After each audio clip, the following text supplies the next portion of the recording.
Hi everyone, my name is Pierre Compère, and I'm thrilled to welcome you on the first of the four thematic workshops I will moderate.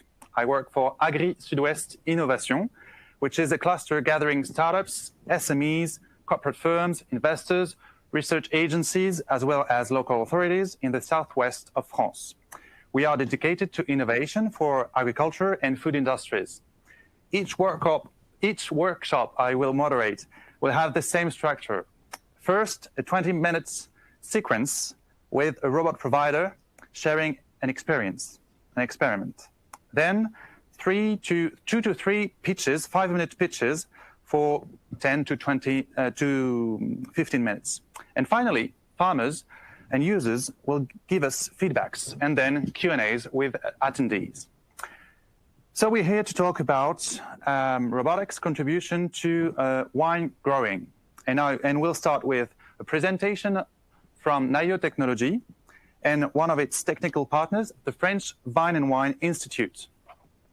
So please welcome, let me introduce you to Thibaut Delcroix. Hi, Thibaut. Hi. Thibaut is product manager at Naïo Technologies, and you are dedicated to TED, the Naïo multifunctional vineyards weeding robots. So everyone knows Naïo. Naïo is the French leader and kind of pioneer in the agrobotics. You've been founded in 2011. And nowadays, already more than 200 Naïo robots are in the field. You're here with Christophe GAVIGLIO. Christophe, you're with us as well. Hi. Yes, hi everyone.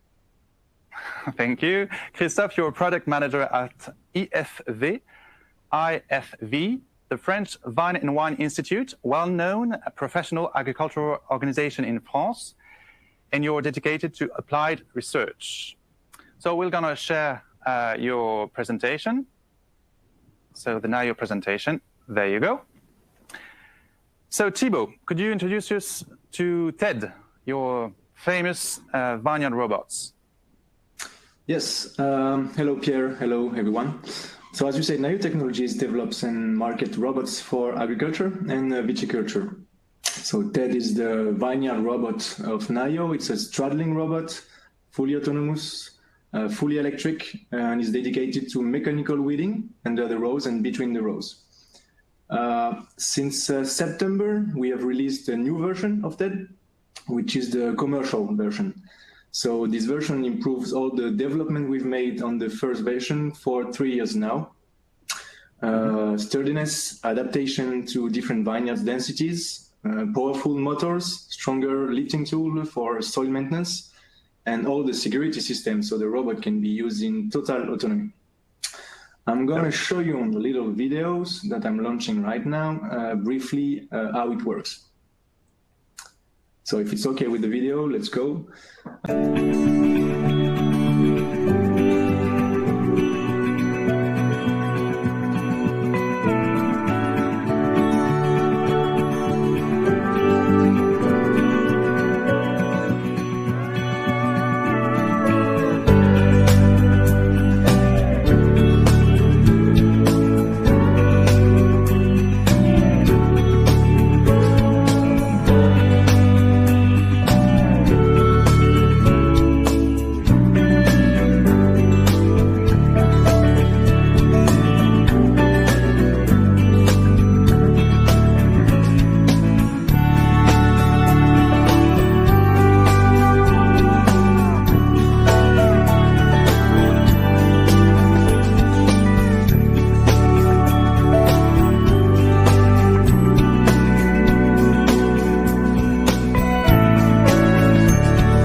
advantages of your robot? Sorry for that. Okay, technical problem, sorry, no problem.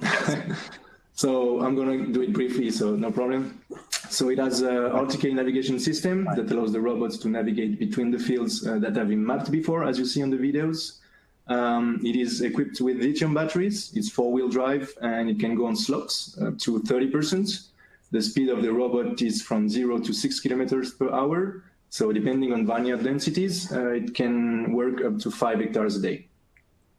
As you see in the videos, how it was operated, the operator brings the robot on the field and do the setup, adjust the different tools, and then it starts the autonomous mode, and the operator supervises remotely the robots by using remote control, monitoring app, and cameras. Nowadays, about 30 robots, I said, are currently used by the wine growers in France in all the vineyard region, and they use it mainly for this advantage I'm going to give you. Is because firstly it provides alternative to herbicides by using mechanical weeding, and then it allows wine growers to spend more time on high-value tasks and face in some region lack of manpower. By using electricity, also it reduces the energy costs. And finally, thanks to the lightweight of the robots, it reduces the soil compaction. So these are the main key advantages of the robots that the farmer are using. So we're going to talk about your collaboration with the IFV. How have you organized the R&D on this robot? I think it was born in 2016, is it? Actually, it was born in 2014, and 14, after I think someone is moving the slides. I don't know if it's yes, okay. Please, all the speakers, not to, for the other speakers, you need to let Thibaut manage the slides, please. Thank you. Yeah, it's the first time we do this kind of workshop, so there may be some technical problems. No problem. So yeah, actually, the idea is born in 2014. And after the basic developments, we built the first prototype in 2016. At this time, structural choices were made, such as the straddling robots. And we gave this prototype to the IFV, so they can experiment the robot at this time. But Christophe will tell you more about the very beginning of the project after. What I want to underline, and what is interesting in TED project, is that since we've started, we've included all the partners and the clients on the development phases. And you can see all these partners and customers on the slides that we work with. All the results were shared within the R&D collaborative network. And, you know, it's Naïo DNA to put machines in field to experiment with the farmers at the first time. And all our R&D is organized around this. So as of today, about 600 hectares have been weeded with TED already. And we've made more than 3,000 hours of experimentation. So thanks to this R&D process for 3 years now, we are now selling this commercial version, which is the TED #2, and we are launching it since September. In France only or abroad as well? We are selling it in France, in Europe, and abroad also. Okay, thank you. What about Christophe? Christophe, how did you get in touch with Naïo at the first place? Yes, but it is clear that robotics was a topic of interest for us for a very long time indeed. So we had our first thought of weeding robot for the vineyard in 2008, and it was very difficult at this time to find a partner, a good partnership to develop a robot project. So it's only in 2012 that we met Naïo for the first time, and that we started to talk about a common project. This led to a first project in 2014, and to a second 2 years later, which was focused on the multifunctionality of the robot. Then we had a third project more recently, in which we use robots on 3 sites in very narrow and very wide vineyards. So So very interesting to test the robot in these different situations. Okay, could you precise us what was the role of IFV in this collaborative project? Correct. Our contribution with Naïo during this project goes from our vineyard expertise to organizing demos for the vine growers. So we've been involved in soil management specifications. We have provided experimental plots as well as experimental support. We have tested sensors, and we have had a talk about this experimentation during the last FIRA. It was about being able to use a robot to detect different problematics like weeds or mildew, for example, in the vineyard. But we've also tested different strategies to manage mechanical weeding, okay. Sorry. And finally, we've spent some time to assess the performance of the robot regarding its efficiency, but also its autonomy and its ability to work on a great surface. Okay, so a very close collaboration. Could you explain us what are the successive steps that TED took? Of course, yes. During this partnership, we have had the pleasure to show the different steps of TED development year after year at the occasion of an annual demo. The first thing was to show the robot without the tools, but just being able to move forward along the row with some precision, because that's a key point, the precision along the row. The second step was to show the automatic U-turn, to add the automatic U-turn to the straight line.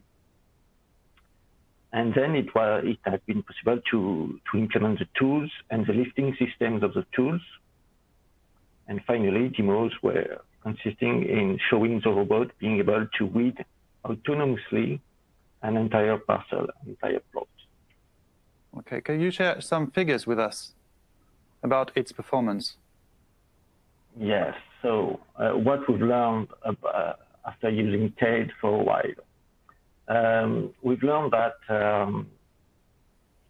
we must take into account that TED is not as powerful as a tractor, so we must adapt the work we ask to TED. And it might be necessary to go progressively when you want to use the robot exclusively without using the tractor once in the year. So because there might be a risk to have a lot to do in terms of weeding during the spring, it's sometimes better to use the robot twice the same day to obtain the best result. But we've also learned that we need 6 to 8 annual interventions with the robot compared to 4 to 5 with the tractor. We've learned that the electric autonomy given by its battery is enough to ensure a complete day of weeding, and we've reached the performance of 3.5 hectares a day in the most favorable parcels, which are the parcels with the longest rows. So it's theoretically possible to ensure the management of, I would say, 15 hectares, which is the size of our experimental vineyard, within 5 days. And of course, if we have the good soil and climate conditions to ensure this weeding. Perfect, thanks. So we've understood that with you, we managed to get a prototype, but now TED is on a commercial version. Back to Thibaut, is TED adapted to common vineyard systems? And how do you design your business model in regards of acquisition price that is expected to be relatively high for small wine growers? Basically, the robot can manage vineyards from 20 to 40 hectares, depending on densities. But we can say that our robot is adapted to all kinds of vineyards, if at least the people want to change the practices. So, of course, nowadays, the user robot is expensive because it's a new technology. To answer your question more precisely, if you think about big vineyards, Naïo strives to meet this challenge by offering service delivery. Robot as a service, wheeling as a service, for example, and these services are already set up in California with our team. We have a team in California, and our operators can supervise a fleet of robots, and this allows to multiply the work output on the vineyards, and it provides a better profitability in using the robots. So this is for big vineyards, and with this model, new trades and operations may come along. We think it's a good way for farmers to adopt robots in their field by using our services. On the other hand, for smaller vineyards, our approach is a bit different because at the end, it's all about quality and value the winemaker gives to his product. If we think about a bottle of wine, which have been produced by the help of a robot, so the robot practices provides to the user greater comfort at work and more precision. Robot practices also allows to respect more the soil and the plants. It can also lead to zero carbon emissions, and all this has a value. And these are also consumers' requests. So it has to be counted on the payback of the investment of the robots. So it's then more profitable for the winemaker if it takes into account all these advantages given by robots. And as this is happening right now, I mean, we are selling the robot. It's the commercial version. Naïo is supporting this change by working very closely with the partners, and our goal is to maintain the best experience and the best customer satisfaction. Okay, thanks. Maybe short questions to you. Can an operator monitor more than one machine at a time, and how does that work with a remote controller? Okay, yeah, so an operator can monitor more than one machine. We already do this in California, and we are planning to do it in France. We have, for the moment, we have one remote controller for each robot, but in a few months, I mean, in a few weeks, we'll have only one remote controller for all the fleets of robots, and we can control all the fleets, yeah. Great. Another short question with a short answer, please. Are you planning to implement canopy spraying on TED? We are planning to do it, and I don't know when, but we already work on it, yeah. Canopy spraying. Canopy spraying. You'll be spraying pesticides or spraying chemicals, you mean? Yeah. Yeah, we are planning to do this, but I don't know when. We already work on these functionalities, yeah. Okay, it's great news. And last questions to you, Thibaut, and maybe Christophe will have some answers as well. How do you deal with scenarios where your GPS reception is weak or you have interruptions? The robot is able to restart by its own when the signal is weak. And of course, if there is no signal, you need to go in the field and restart the robot to start again, yeah. And we are planning to put more sensors on the robot, like LiDAR or cameras, if the GPS is weak, so the sensors can take the following. And last question, do you charge per hectare for the robot as a service? And what would be the price range, if you can share it with us? Yeah, the price range depends on the densities, and we are charging per hectares. It's about 250 euros per hectares and up to 40 euros per hectares on narrow vines. Okay, thank you. Thank you, Thibaut, and thank you, Christophe. We'll have time to get more questions at the end of the session. I suggest we move on to the 5-minute pitches from 3 robot conceptors, and we'll start with Sitia. Sitia with Fabien. I'm just looking to my notes. There you go. Fabien ARIGNON from Sitia. Fabien, you are CEO of Sitia. Sitia is a French SME based in Nantes, created in 1986. This company, this SME, has been working for the automotive and aeronautics industries and has been developing a robotic activity since 2014. Fabien, so with you, we are going to discover TREKTOR, an autonomous hybrid farm tractor that shows a great adaptability and adaptivity. Fabien, are you with us? Fabien? Have we lost you? There you go. There you are. So sorry, we can't hear you, Fabien. Have you switched on your mic?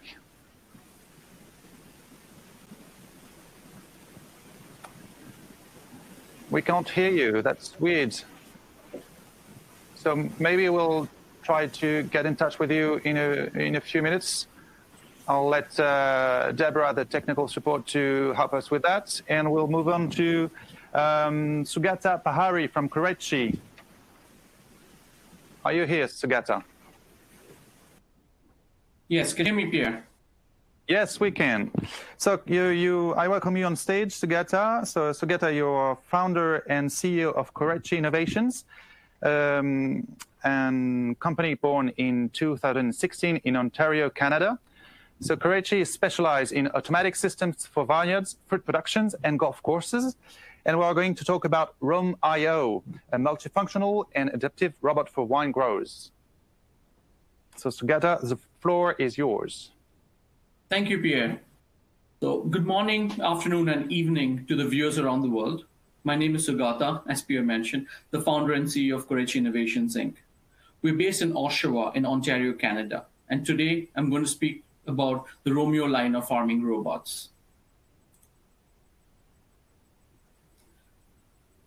We started working on the Romeo platform in 2017. We initially wanted to make a spraying robot for use in vineyards. But after talking to several farmers in the Niagara wine growing region, we realized that there is a need for a small autonomous robotic tractor, not only for use in vineyards, but also orchards. That is how the Romeo line was born, and Niagara College, with a great deal of expertise in the field of viticulture, became our first customer. From there, we evolved the Romeo into a line of configurable products. What stayed common is the advanced navigation algorithm and the control app. What you see in the animated image in the slide is the latest iteration and the largest version of Romeo. It is called the Romeo 8CT. This is fully electric with an option to add a gasoline-powered electric generator to extend range.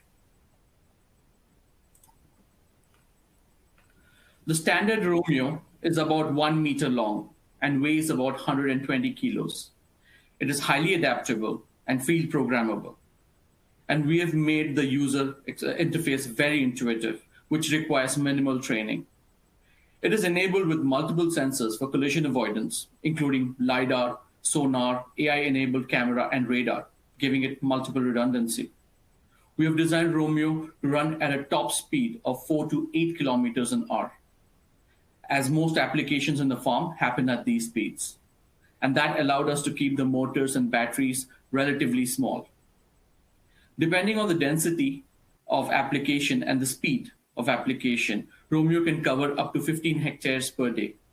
We are now working on various implements that can work with Romeo, such as UV disinfecting products for the vineyard, so we can reduce the use of fungicides and herbicides. Okay, I'm going to play the video, and I hope you can hear me while I speak over it. Fingers crossed. Can you hear me? Actually, we'll need to ask the technical support because as admin, we can hear you, but I'm not sure attendees can. But we can see the robots, I would say, working around the vineyards. It's a really small robot, actually. Yeah, Romeo is quite small. It can fit in a compact SUV. So the previous video was of operating in a vineyard in Niagara, and this is in an orchard in the Durham region. And as you can see, Romeo is a tracked version. So we have very low soil compaction, about up to 3 pounds per square inch when fully loaded. This is at Canada's Outdoor Farm Show. And we are demonstrating Romeo's ability to detect obstacles and go around it on its own. So it's carrying a soil optic sensor. It's by one of our partners, and that's for soil measurement. And so it's one thing to stop when there is a stationary obstacle, but it's another when you have a moving obstacle approach from the side. And here, as sorry, Sougata, but we can't hear you, actually. So I suggest you get back to the slides to explain and conclude your presentation. With the video is running well, but we can't hear you upon it. And so revoke the video and get back to, yeah. Yeah, Pierre, so here back from the video.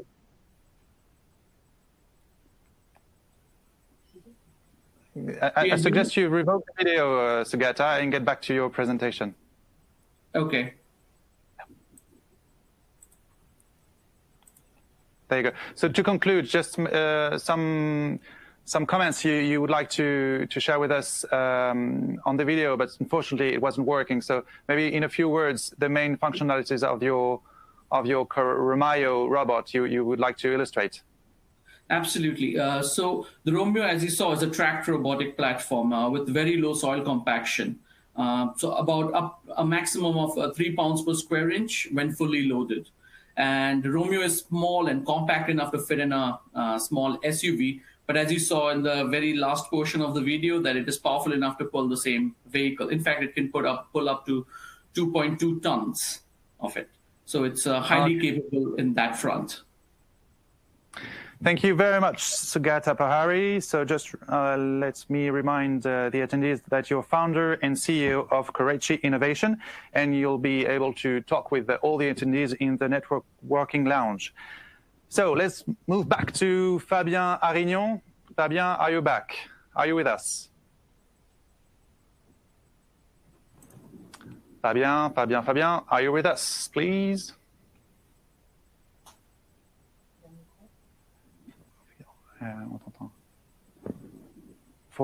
Well, I suggest we move forward to Francisco then, and we'll get back in touch with Fabien in a few minutes. Okay, let's move on to Francisco Rovira-Más from Spain, from the Universitat Politècnica de València. Francisco, are you with us? Yes, thank you, Pierre, and hello, everyone. Hi. So Francisco, yes. Yeah, we can hear you. That's great. So Francisco Rovira-Más, you're professor at the Valencia University in Spain. So you're talking about VineScout. This robot moves autonomously and generates high-resolution maps of water status and NDVI. So Francisco, the floor is yours. Thank you. So the VineScout is a vineyard robot, and this robot is the result of a 4-year European grant. The project just finished last week, and our goal is to harvest data as an asset. So how are we going to do this? We try to automate data collection with robots, and the idea is to guide growers in data-driven decisions. So what kind of decisions are we looking after? We are modeling a plant water state. So we want to answer 2 questions. First, we want to locate areas of specific water needs. We are working in places where water is an important resource. And we also want to separate harvest into 2 grape qualities. So our end user in this project is making 2 kinds of wine, and one of the wines is much better than the other one. It's sold 3 times the price. So the idea is to make sure that the good wine is the good wine, and we can extend the area of this wine as much as possible. So with these ideas in mind, I will show you our video, our robot. I have a video to share. And before we plug the video, the following video will explain the project a little bit and show the robot how it works in the vineyards. The robot itself weighs about 200 kilos and reaches 2.5 kilometers per hour. We usually run it at 2 kilometers per hour because we want to have high density of data, because data is our main asset. And since we are at university, we obviously cannot commercialize this solution, but our ambition is to license the result. So I will now play the video, and then I will return the space to you. Let's have a look on your robot. Okay.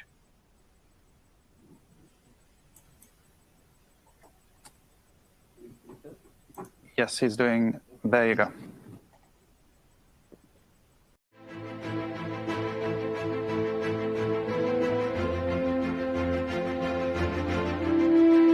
With this third prototype, we have addressed the most critical points that we have found in the way to a commercial solution.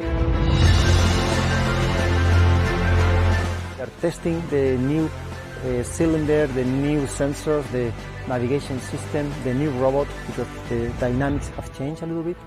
And that is one hand. And then on the other hand, we are just getting all the data to build the final version of the water stress model. É extremamente importante para uma viticultura de qualidade nestas zonas vitícolas ter uma boa percepção e uma boa monitorização daquilo que é o funcionamento do estado hídrico da planta. E adaptamos parte dessa informação para validar todo o trabalho que o VineScout procura medir no campo para que no futuro possa constituir uma solução que substitua todo o trabalho de medição manual na parcela.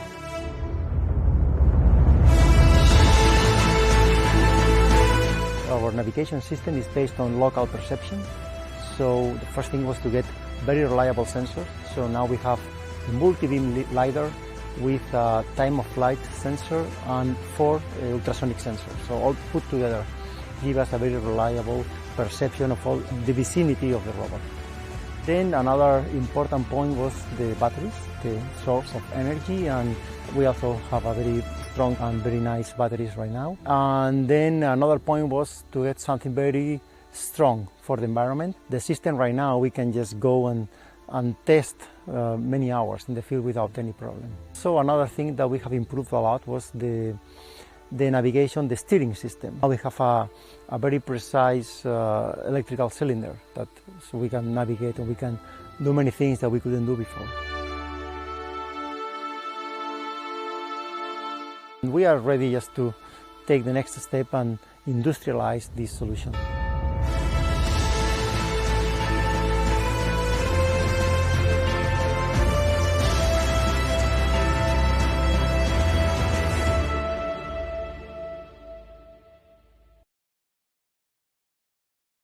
So we understood that it was the fruit of a European project. Thank you very much, Francisco. And I know we'll have Fabien with us now. Fabien ARIGNON from Sitia, CEO of Sitia. Hello, yes, you are here. Oh, thanks to technology. Thanks, everybody. It's great to have you with us.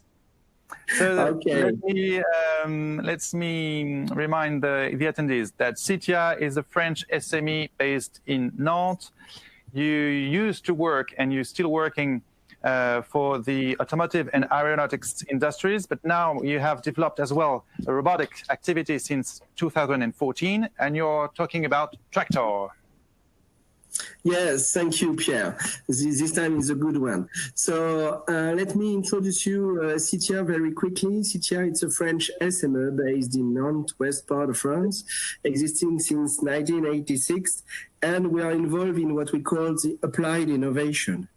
Our target in the aim to develop TREKTOR was to do the first hybrid autonomous tractor, but also to do the first vehicle to make the transition between the actual agriculture and the next agriculture. So let me show you quickly, because I've got 5 minutes only, to show you a short video presenting, first of all, quickly Sitia and TREKTOR. Sitia, so it's a French company, and we build everything on this machine. 100% is designed in Sitia team. So we've got a very large multidisciplinary team in our plant in Nantes. We've got 2,000 square meters dedicated to innovative robotic. And also, as you will see at the outside of our production plant, you will see our also test center. Fabien, on t'entend pas parce qu'en fait la vidéo a du son et donc les participants entendent le son de ta vidéo et ne t'entendent pas toi. Ah, ok, super. Bon, du coup on va couper un tout petit peu, plutôt. Je laisse passer ça.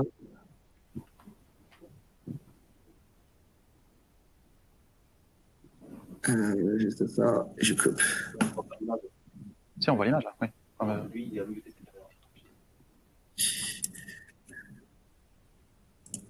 Okay. I've got the information that there were no noise during the video, so do not hesitate to come back to our booth in Sitia to have all details. But the main idea is that TREKTOR is dedicated to vineyards and different culture, and you can use your existing implement because TREKTOR has got a variable track and variable height. So for vineyards, is able to go between rows, like it is on the picture there, or it can be over the row, depending on the vineyard you want to use. And we've got 3 ranges of TREKTOR corresponding to the different type of vineyards you can get, and you have each time the variable track on each machine. So with the same machine, we can afford different markets and very easily, and we can develop very quickly because it's always one machine. And the most important thing that TREKTOR is able to work with existing implement. That means you can already use TREKTOR right now with your own implement. But TREKTOR will help you in accordance with all the implement manufacturers we work with to help you to go in the next step of agriculture. And all of this is made around hybrid and optimization of energy. And of course, if you want more detail, please come in our booth in Sitia. It's okay for you, Thank Pierre? you. Yes, it's great. Fabien, I have a short question for you. What's the maximum slope angle your robot can handle? We are on 30% slope. 30%. Okay. Yeah. Thank you very much. So we've seen, Fabien, that your robot, the TREKTOR, shows a great adaptivity. It's one of the main assets, maybe, of your robot for vineyards, isn't it? Yes, it is. And you can use your existing implement. They can be mechanical, electrical, or hydraulical. You plug it as it is, as usual, as said our customer. You use it as usual. Great. Thank you very much, Fabien. We'll maybe get in touch with you just in a few minutes with some Q&As. Let's now get feedbacks from farmers and users. And I now welcome Chuck from Canada and Joaquín from Spain. Are you there, guys? Yes, I am. Yes, I think so. Great. So I'll start with you, Chuck. Chuck Baresich, you're one of Korechi's Romayo robot users. And you're a farmer, but a general manager at Haggerty Creek as well. Could you tell us, in a few words, could you present your farming organization? Yes, I farm along with my brother Justin in southern. Can you hear me okay? It's not so good, actually. Sorry. Well, actually, could you get some headphones and I'll get back with you? And I'm going to ask Joaquín REYES González to introduce himself, to present his farming organization. Okay, hello, good morning, good afternoon. Hi. Hi. Happy to see one of the ones that are not really having a lot of issues now. Good. So, I mean, for me, it's a family business. It's something that my grandfather started like more than 50 years ago. Now we are managing around 500 hectares of, in my humble opinion, the best wine in the world. That is the Ribera del Duero. For sure. And, okay, what can I say? And we are more or less around 350 farmers. So this is basically all. I mean, and the total turnover per year of this winery is around 5 million euros. Okay, so just remind that the winery is in Spain, and you're a farmer, as we said, but you're actually as well an engineer. You used to work for the European Space Agency and now European GNSS Agency. actually, you don't use robots for now, but you have your own drone, isn't it? Yeah, we have. I mean, we were trying to use robots, but it's true that didn't convince us yet. And what we are using is also, we have a family of drones. We don't have only one, and we have several software tools. But in principle, what we are really using, and what we are using these tools is for promotion and advertising, because we are also offering to investors to just put, let's say, funding, and then we will manage. Because as you said, I am living now in Prague, so all the things that I am doing is remotely. So basically, we can manage basically all the tasks in remote mode, just having people working on site and taking the decision outside. So I guess robots would be good help with that. Yeah, is something that with this pandemic demonstrate that is a good point, because we are also online. We have several possibilities. So we are, let's say, thinking more about outside than inside.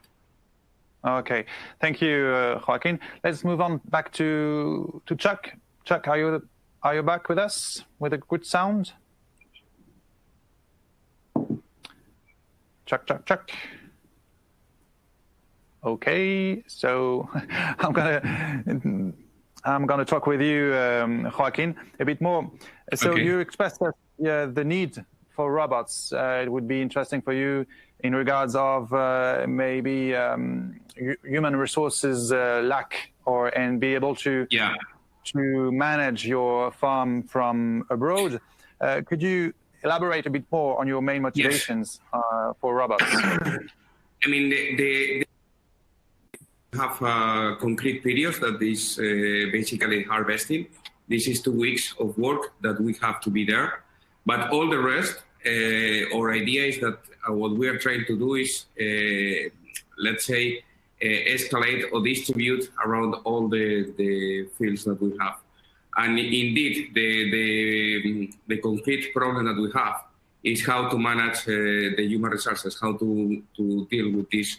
Because during the winter or during the spring, we don't really have enough. And we have, as I said, we have high quality people, but the ones that they have to go to the fields are, they are not so available. So this is our main issues. And this is where I think that I can help. And another important point for robots that I consider that is crucial is that with the drones you can only see from the top, but with the robot you can see from the bottom, and this is something that we really need.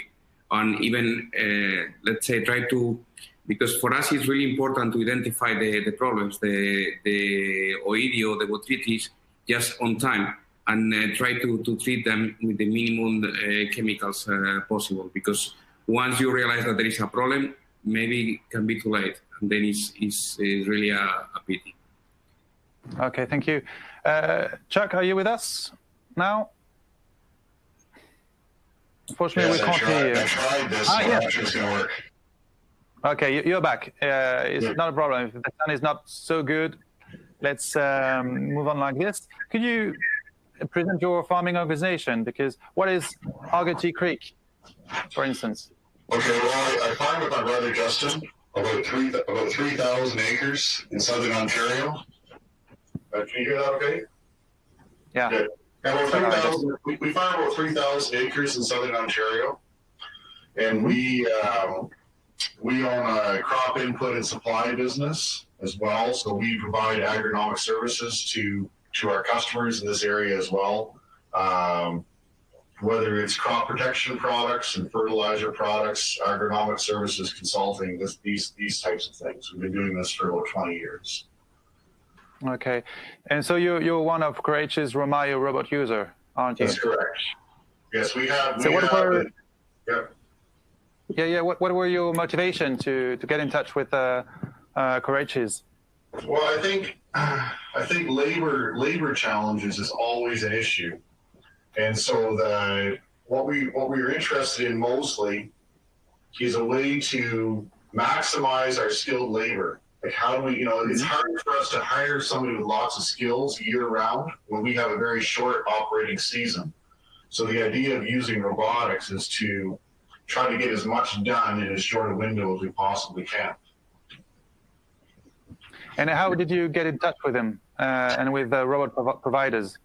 Well, I've been interested in robotics for a long time, and so I've been watching different companies develop products, and I came across Korechi through the soil optics company originally, and what I was looking for is a small robot of some kind that could carry a soil sensor, and that because the Romeo unit was on tracks, it could handle some of the different field conditions that we were trying to send it through. And what about you, Joaquín? Have you been in touch with robot providers yet? And have you found your partner or not yet?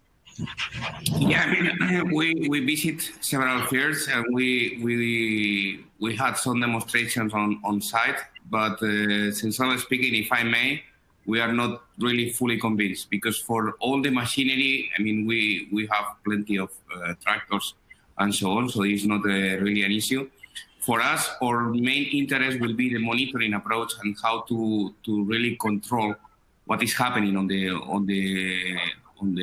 vineyards. This is our main, and this is what we are looking for.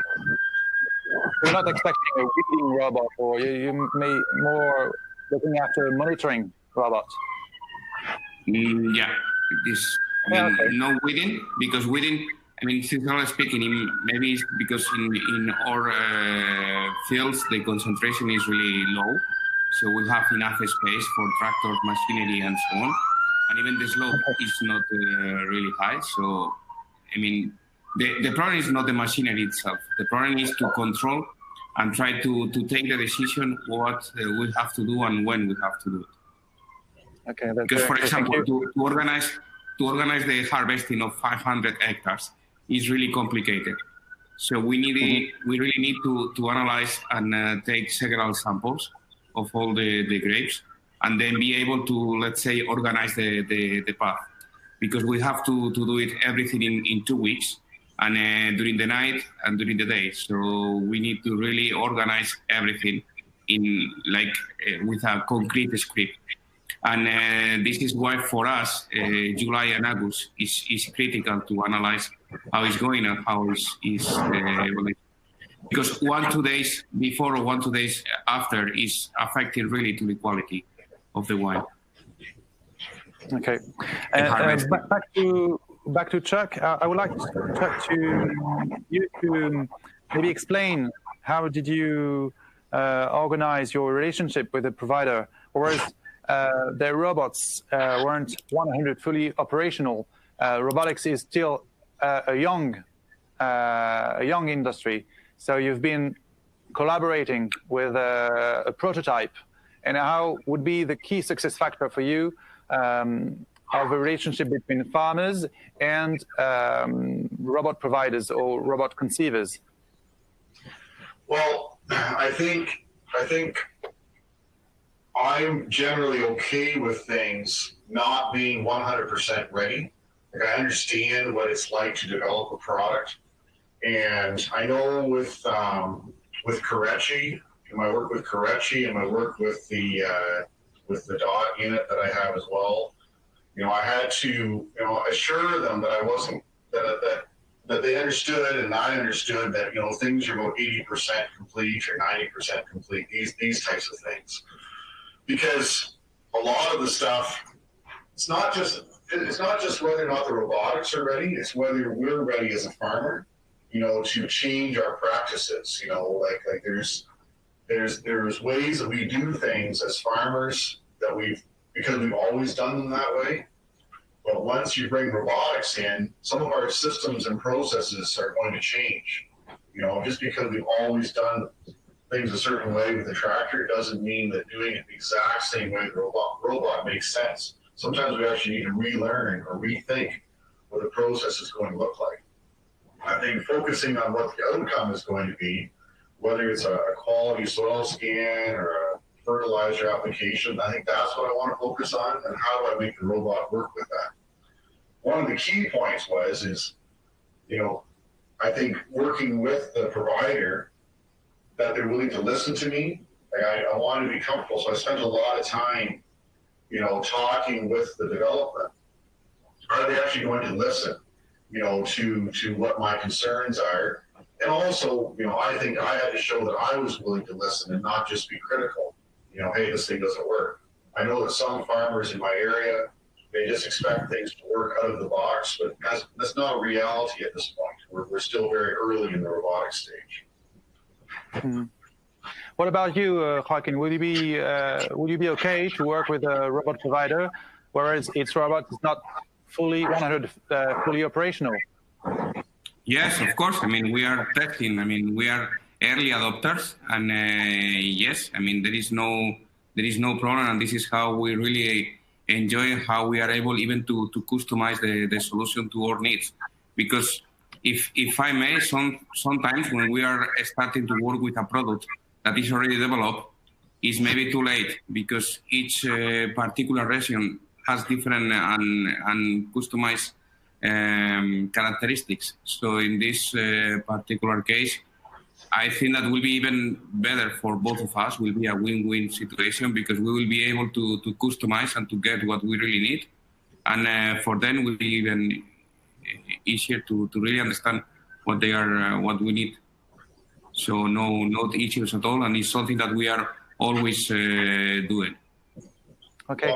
Even for example, for us, we have some. We've lost you, Joaquín. Sorry. Really use any kind of technique. Sorry, Joaquín. There's a lot of noise around you, so sometimes the sound is not so good. Back to Chuck, maybe. What about counterparts for you, Chuck? Are you expecting counterparts from the robot providers? You were talking about confidence, about listening qualities in a way from the robot conceivers. Do you need more counterparts working with something that is not, which is still a prototype? I think so long as all of us agree on a common set of outcomes, like what are our common goals? Like, what are we actually after?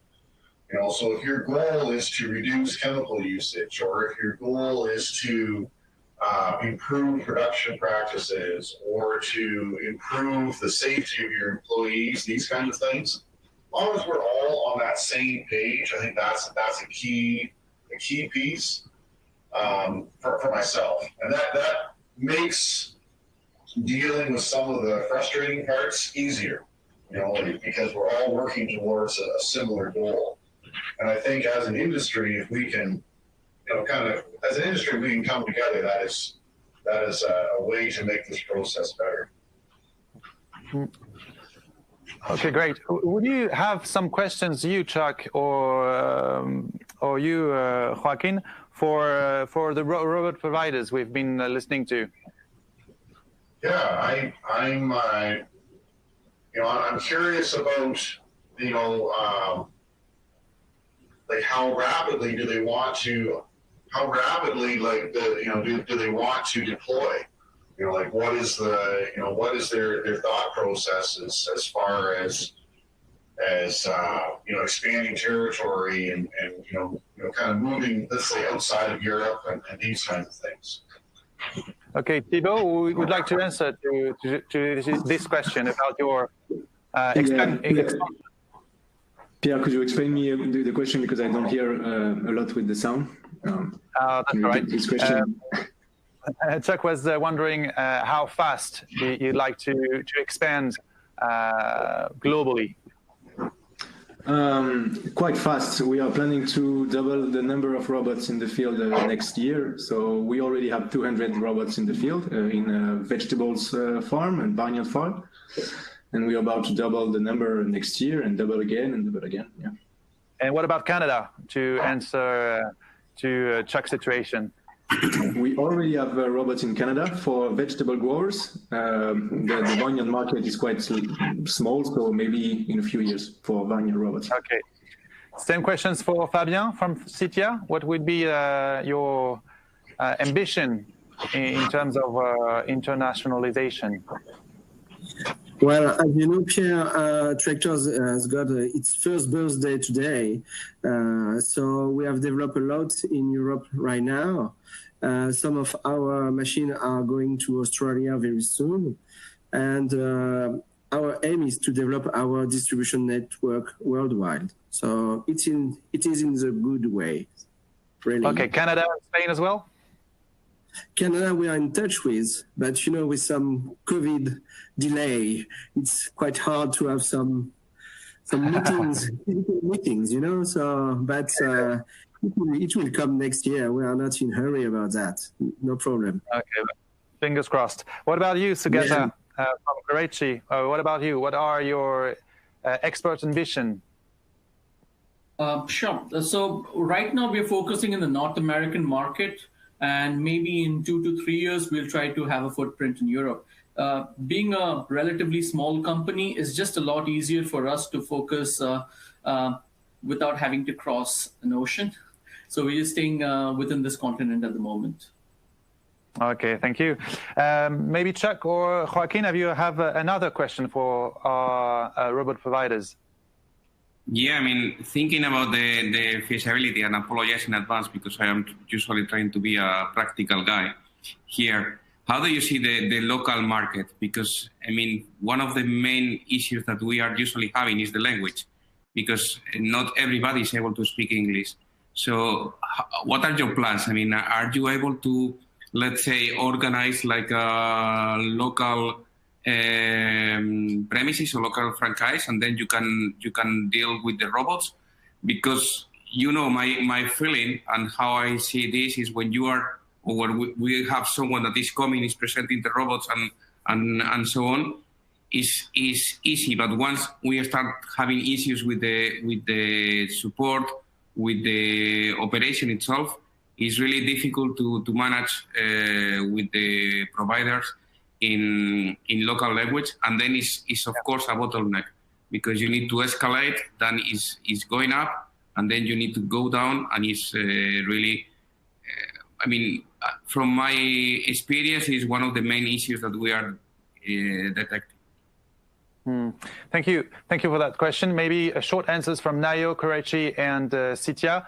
VineScout, actually, the question is not quite for you yet, because just let me remind that you are, for now, looking for investor. European patents are in process, but your robot is not fully into the market from now. So maybe a short answer from Naïo and Korechi and Sitia about that local distribution or local contact. Thibaut, 3 points. We have distribution network worldwide, so in United States, in Europe, Germany, all the countries. All our user guides are also translated in 4 languages, so English, Spanish, and German, and French. And of course, we have trainers. We have a team of 6 trainers. We call them trainers because they go on farms and they train the people to use the robots. And this is our team that's always in the field and always accompanying our customers every time. So this team go abroad. So they're French and they go abroad to help your distributors to get in touch with the farmers. Is that correct? Yes, they are French and they go abroad. And we also have teams in different countries. We have teams in California and we have teams in Spain also that work there and live there. Okay. Same questions for Korechi and Sitia. What about local, what about proximity? Yeah. Maybe Fabien? Let's move on.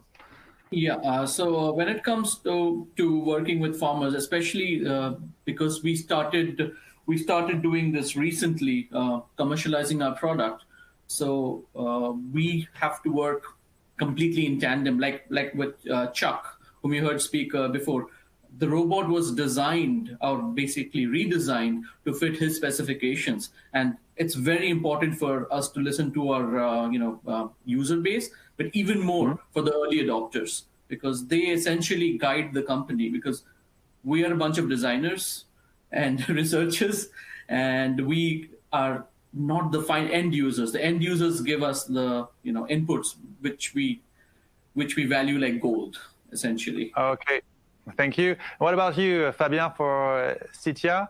What about this proximity that is required from farmers?